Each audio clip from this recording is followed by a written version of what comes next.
We must begin by speaking plainly. There are ideas that sound appealing. They promise equality. They promise an end to strife. Communism and socialism are often presented in this light. They speak of a world where resources are shared. They speak of a world where the collective good is paramount. Yet we must look beneath the surface. We must examine the mechanisms that these ideologies demand for their actualization. One such mechanism, a foundational pillar, is forced non-competition. This is not a gentle guidance. It is not a mere suggestion. It is the deliberate, systematic, and often brutal suppression of individual initiative in the economic sphere. It is the state or some other collective entity declaring that there shall be only one provider. One way, one method. Forced non-competition, then, is the antithesis of a free market. It dictates that individuals and private enterprises are forbidden from offering alternative goods or services.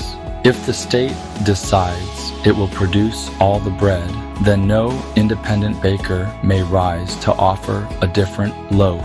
If the collective decrees a single design for shoes, then no artisan can craft a more comfortable or durable alternative. This is done ostensibly to prevent the chaos of competition. It is done to ensure fairness, though the definition of fairness becomes twisted. It becomes fairness as dictated by the controlling group, not fairness as experienced by the individual striving to create, to serve, to improve their lot and the lot of others through voluntary exchange. This imposed uniformity is a dangerous path. Consider the implications. When competition is outlawed, the natural process of refinement and improvement is halted. Think of it as a stream that is dammed. The water, once flowing and dynamic, becomes stagnant. In a competitive environment, businesses strive to offer better products. They seek more efficient methods. They listen to consumer desires. This is a dance of innovation, a constant striving. Forced non-competition replaces this dynamic dance with a rigid march. The incentive to innovate dissolves when there is no rival to outshine, no customer to win over with a superior offering. The system becomes sclerotic, resistant to change, and ultimately deeply inefficient and unresponsive to genuine human needs. This is not merely an economic abstraction.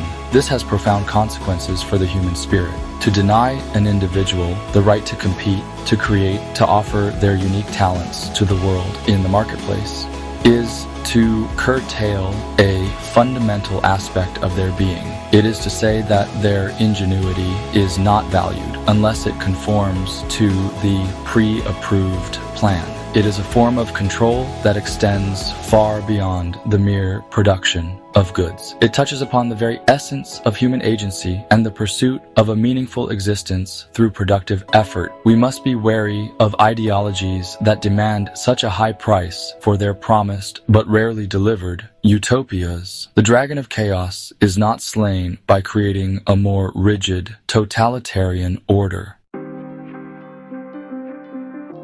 The concept of individual freedom is not a trivial matter. It is the bedrock upon which a just and productive society is built. It is the recognition that each person possesses inherent worth and the right to self-determination. Forced non-competition, by its very nature, stands in stark opposition to this fundamental principle. It is a direct assault on individual liberty. It tells the individual, you may not strive, you may not offer your particular skills or insights to the marketplace if they deviate from the sanctioned path. This is a profound betrayal of the individual's potential and their right to pursue their own economic destiny so long as they do not infringe upon the rights of others. Think carefully about what it means to be free. It means having the capacity to make choices. It means being able to risk your own resources, your time, your energy in pursuit of a vision. Free trade is a direct expression of this freedom. It is individuals voluntarily engaging with one another, exchanging goods, services, and ideas for mutual benefit. Forced non-competition severs this vital connection. It interposes the will of the collective. or, more accurately, the will of those who presume to speak for the collective between individuals. It transforms what should be a realm of voluntary association into a domain of coercion and restriction. This is not a minor infringement, it is a deep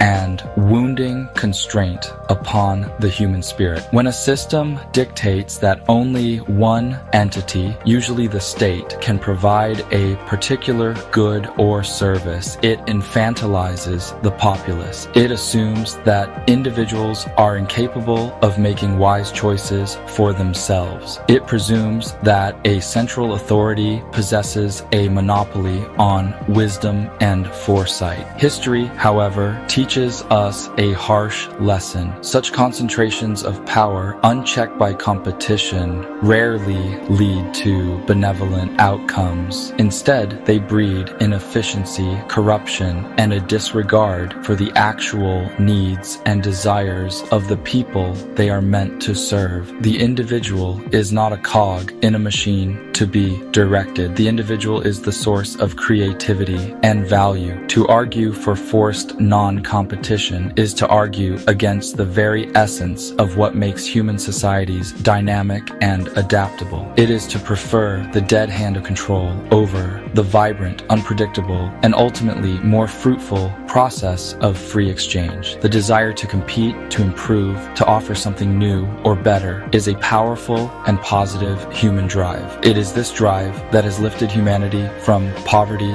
and ignorance. To suppress it in the name of some abstract collective good is a grave error. It is an error that not only curtails economic progress, but also diminishes the scope of human freedom itself. We must champion the individual's right to participate freely in the economic sphere.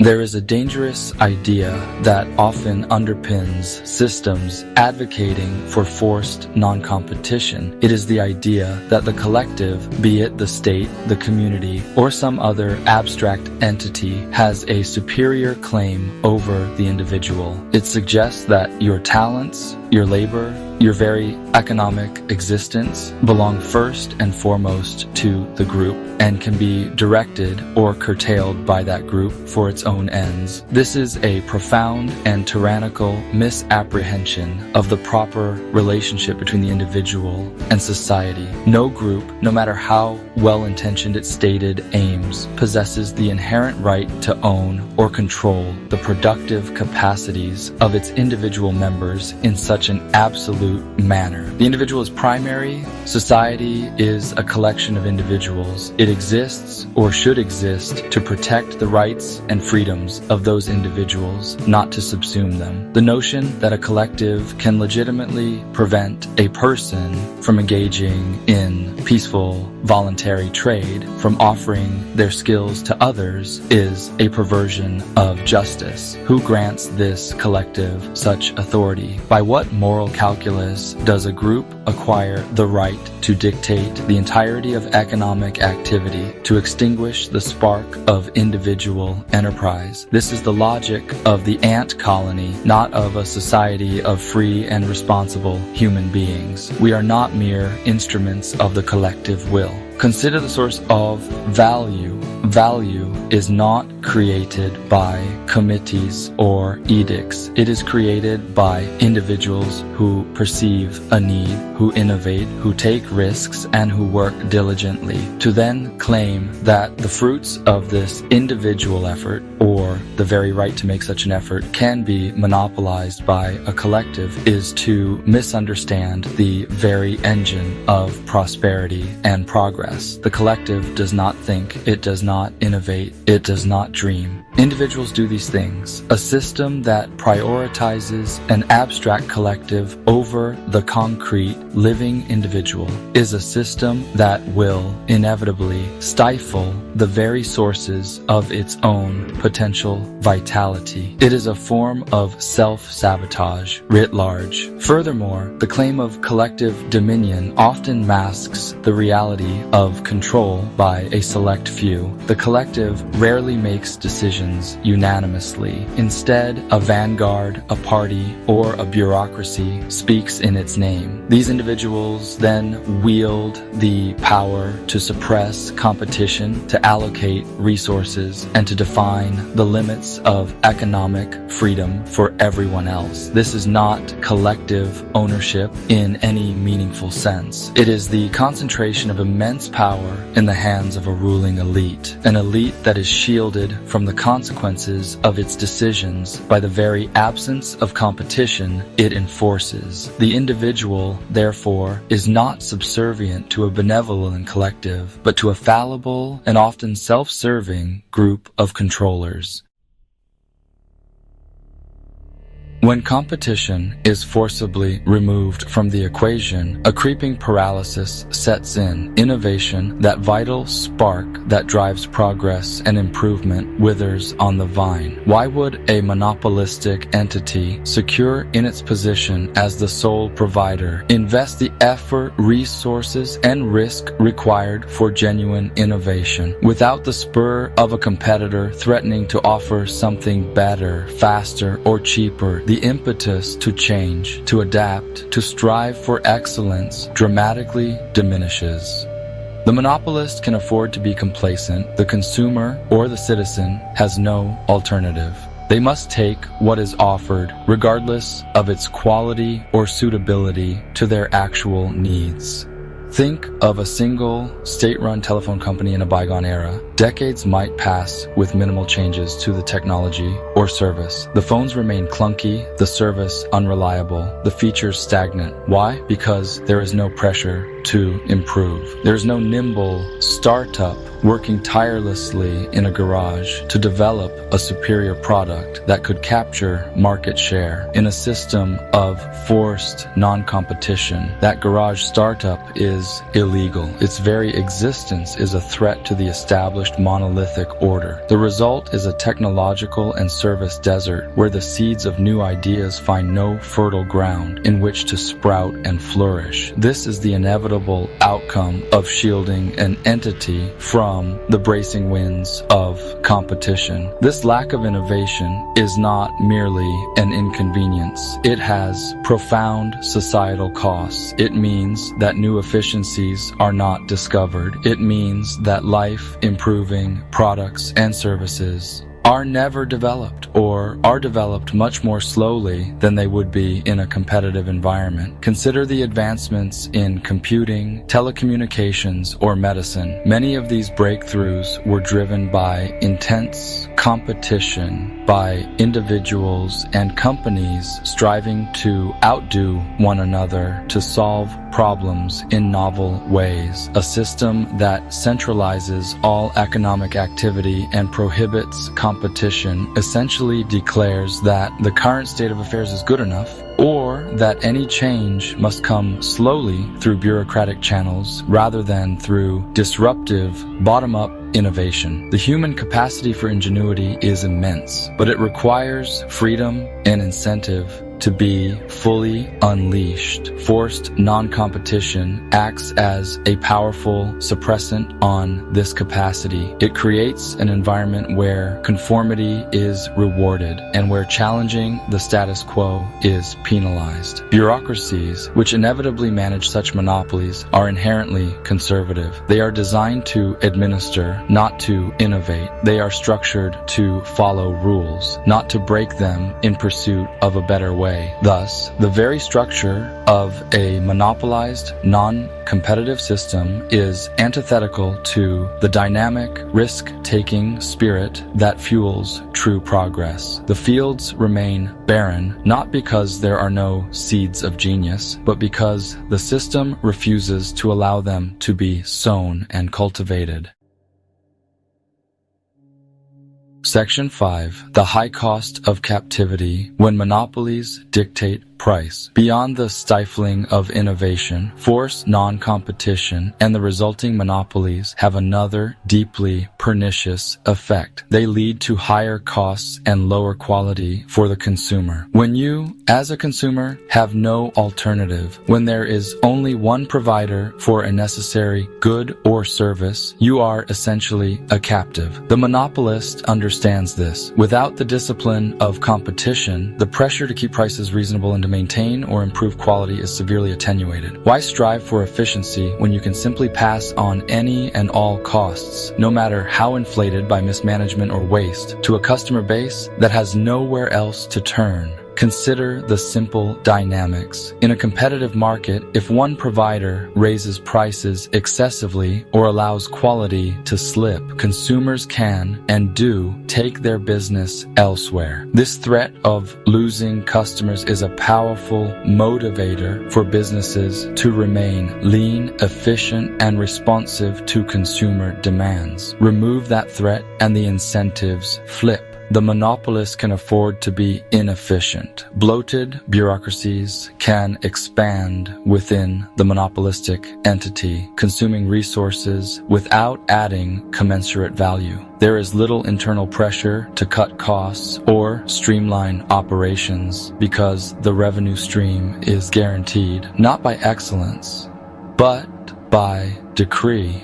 The consumer ultimately bears the burden of this inefficiency through inflated prices for substandard offerings. This is not mere speculation. Look at historical examples of state-run monopolies in various sectors, from telecommunications to utilities to manufacturing. Often, these entities become notorious for their high operational costs, their resistance to adopting more efficient practices, and their tendency to charge prices that bear little relation to the actual cost of production in a competitive environment. The price is not just monetary, it is also paid in terms of poor service, long waiting times, and a general lack of responsiveness to consumer needs and complaints. When you cannot vote with your feet, your voice as a consumer is significantly diminished. The monopolist has little reason to listen intently.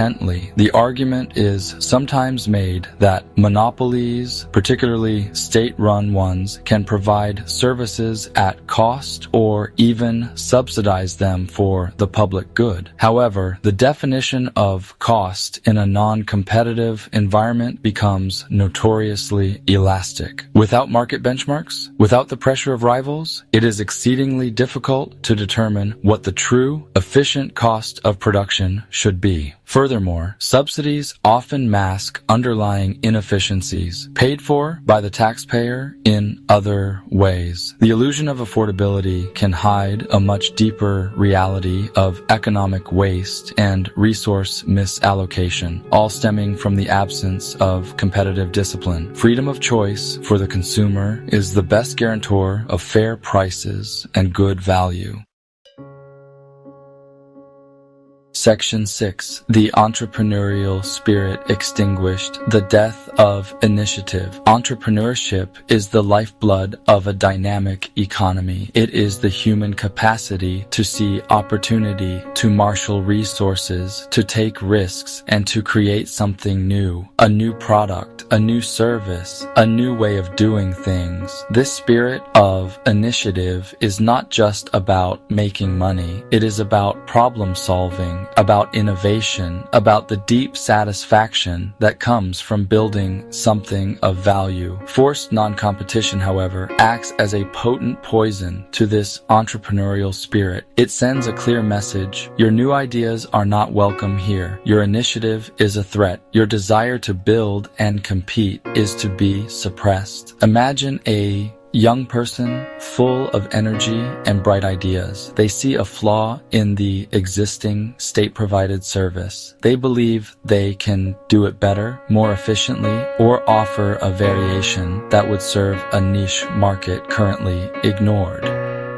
In a system of forced non-competition, what are their options? They cannot legally start a competing enterprise. Their path to realizing their vision is blocked by the state-sanctioned monopoly. The entrepreneurial impulse, faced with such an insurmountable barrier, often withers and dies. Or worse, it is channeled into illicit, black market activities, a shadow economy that operates outside the law precisely because the law forbids legitimate expression of enterprise. The loss here is not just to the individual entrepreneur whose ambitions are thwarted. The loss is to society as a whole. Every suppressed entrepreneurial venture represents a potential innovation lost, potential improvement unrealized, potential jobs uncreated. A society that systematically discourages entrepreneurship through forced non-competition is a society that chooses stagnation over growth, conformity over creativity. It is a society that clips the wings of its most inventive and resourceful members. The collective, in its attempt to control all economic activity, ends up impoverishing itself by extinguishing the very sparks that could ignite progress and prosperity for all. This suppression has psychological consequences as well. When individuals are repeatedly told that their initiative is unwanted, that their efforts to innovate and compete are forbidden, a sense of learned helplessness can set in. Why bother to think creatively? Why strive to identify unmet needs or better solutions if the system actively prevents you from acting on those insights? This can lead to apathy, to a passive acceptance of the status quo. However inefficient or inadequate it may be, the entrepreneurial spirit is aflame. Forced non-competition is the heavy, wet blanket that smothers it. A society that wishes to thrive must instead fan that flame. Section 7. The vitality of choice. Freedom of trade as a human necessity. Freedom of trade is not merely an economic policy preference. It is something far more fundamental. It is intimately linked to human dignity and the capacity for self-determination. The ability to choose what to buy, from whom to buy, what to produce, and with whom to exchange is a core component of a life lived freely. When systems of forced non-competition are imposed, this vital freedom of choice is drastically curtailed. Consumers are no longer sovereign, able to signal their preferences and shape the market through their decisions. Instead, they become passive recipients of whatever the monopoly deigns to provide. This restriction diminishes not only their economic power, but also their sense of agency. Consider the sheer variety and diversity that flourishes in a system where trade is free. Countless individuals and businesses, each with unique insights and capabilities, strive to meet the multifaceted desires of consumers. This results in a rich tapestry of products and services, catering to a wide array of tastes, needs, and price points. One person may prefer a handcrafted item, another a mass-produced one. One may prioritize durability, another cutting-edge features. Freedom of trade allows the market to cater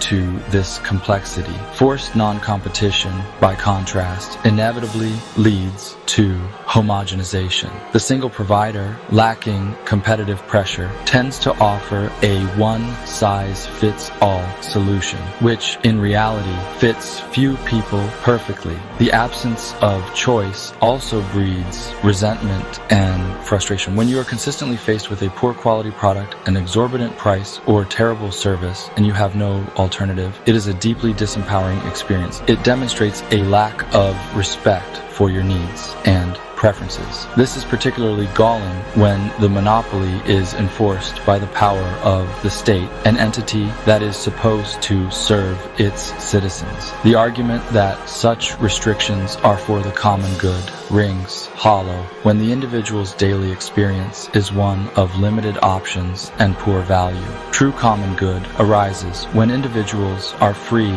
to make choices that best suit their own lives within a framework of just laws. Furthermore, freedom of trade is essential for the discovery process that drives economic progress. It is through the myriad interactions of buyers and sellers, the trial and error of entrepreneurs, and the constant feedback loop of consumer choice that new needs are identified, new solutions are developed, and resources are allocated more efficiently. A centralized system, by its very nature, cannot replicate this dynamic, decentralized process of discovery. It lacks the local knowledge, the flexibility, and the responsiveness. Freedom of trade is therefore not just about having more types of cereal on the shelf. It is about fostering a resilient, adaptive, and innovative society that can better meet the evolving needs of its people.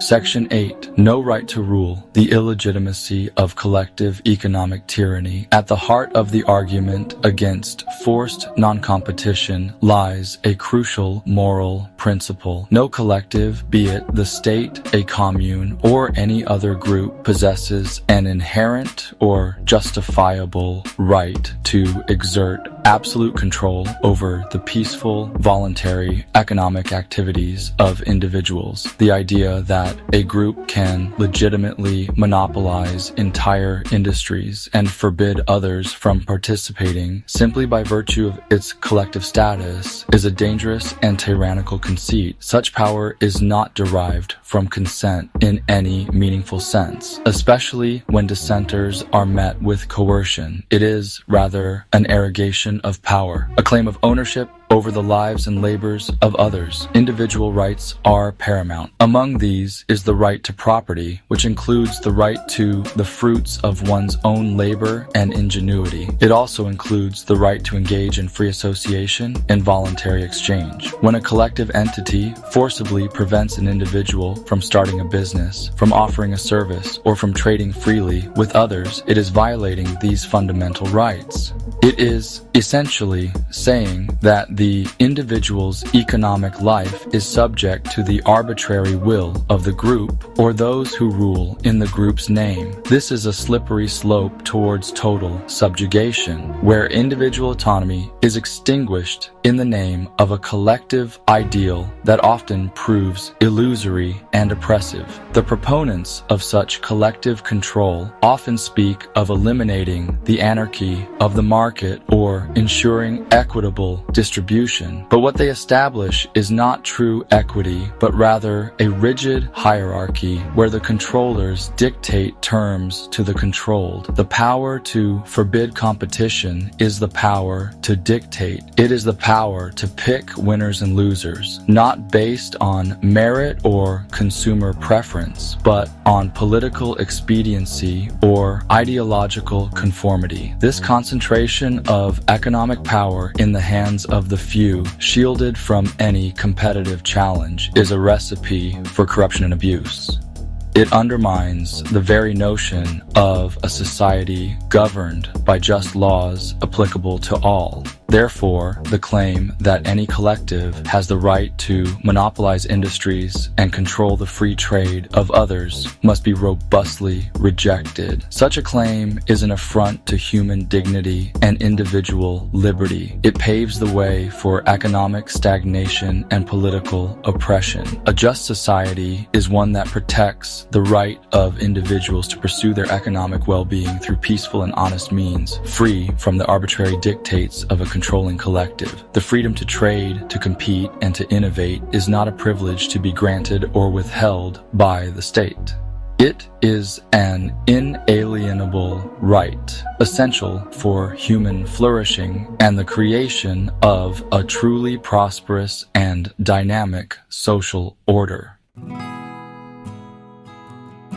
Section 9. The Path Forward. Embracing freedom, rejecting coercion. The evidence is stark. The logic is clear. Forced non-competition, whether implemented under the banner of communism, socialism, or any other collectivist ideology, is a pathway to stagnation, inefficiency, and the erosion of individual liberty. It is a system built not on the creative potential of free individuals, but on the coercive power of the state or the collective to suppress that potential. It promises a utopia of shared prosperity, but delivers far too often a reality of shared scarcity and diminished opportunity. The myth of benevolent collective ownership crumbles when confronted with the harsh realities of monopolized services, high costs, poor quality, and a profound lack of innovation. The alternative is not chaos, as some proponents of control might suggest. The alternative is the ordered complexity of a free market, operating within a framework of just laws that protect property rights and enforce contracts. It is a system that harnesses the incredible power of individual initiative and voluntary cooperation. It is a system that allows for a multitude of choices, reflecting the diverse needs and desires of a complex populace. Freedom of trade is not a license for exploitation. It is the necessary condition for genuine economic progress, for consumer sovereignty, and for the flourishing of the entrepreneurial spirit that drives societies forward. It is, in essence, about trusting individuals. We must, therefore, stand firm in our defense of economic freedom. We must recognize that no group, no matter how noble its stated intentions, has the right to expropriate the individual's right to participate in the economy, to compete, to innovate, and to trade freely. The desire to control others, to impose a singular vision of economic order, is a dangerous temptation. It is a temptation that has led throughout history to oppression and suffering. True progress comes not from centralized command and control, but from the decentralized decisions and actions of millions of free individuals, each pursuing their own well-being in ways that, through the miracle of the market, benefit others. The path forward requires courage. It requires the courage to reject simplistic, utopian promises that come at the cost of individual liberty. It requires the courage to embrace the responsibilities that come with freedom. It means fostering an environment where entrepreneurship is celebrated, where competition is welcomed as a catalyst for improvement, and where the consumer, not the state, is sovereign. By dismantling the structures of forced non-competition and championing the cause of free trade, we choose a future of dynamism, prosperity, and, most importantly, a future where the dignity and freedom of the individual are held paramount. This is the responsible path. This is the truthful path.